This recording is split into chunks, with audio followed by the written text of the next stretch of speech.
It started with a simple line in the U.S. Constitution. Before he enters the execution of his office, he shall take the following oath or affirmation. An oath that over the past 228 years has blossomed into a celebration. So help me God. Congratulations, Mr. President. A mass gathering, a national moment of pageantry, and sometimes dissent. An oath that's the heart of an event. This event, known as Inauguration Day. The first inauguration didn't happen in Washington, but here, in New York. It was April 30th, 1789, at Federal Hall when George Washington became president. By 1801, the ceremony moved to the new capital city of Washington, where Thomas Jefferson took office. It has gone from the east portico of the Capitol to the west front. All the Constitution requires is 35 words, the oath of office spoken by the incoming president. But the most memorable words flow from the president's inaugural address. Ask not what your country can do for you. Ask what you can do for your country.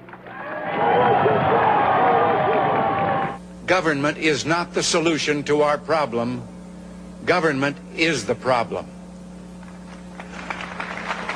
At times, inaugurations have turned memorable for other reasons, like in 1829 when thousands stormed the White House following the inauguration of Andrew Jackson. He escaped a mob through a window. The crowd eventually lured outside by bowls of spiked punch. As the story goes, the revelers left behind broken china and soiled carpets. In 1841, William Henry Harrison gave the longest inaugural address, more than 8,000 words.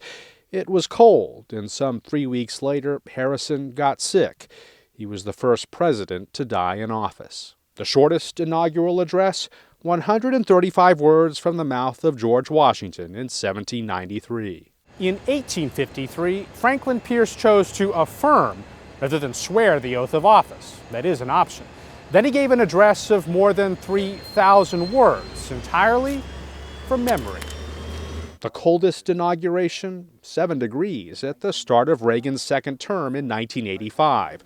The ceremony moved inside to the Capitol Rotunda.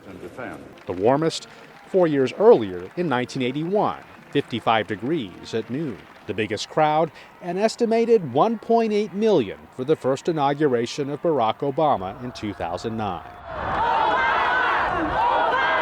March 4th used to be Inauguration Day, until 1937 and the 20th Amendment. January 20th at noon became the time. The rest of the day, from lunches to parades to balls, traditions, bidding of a nation, throwing a party. The parade grew out of a post-inaugural procession from the Capitol to the White House. Over the years, it's gone from horseback to carriage, to cars and limousines. In the comfort of a reviewing stand, presidents have seen floats, even a floating peanut.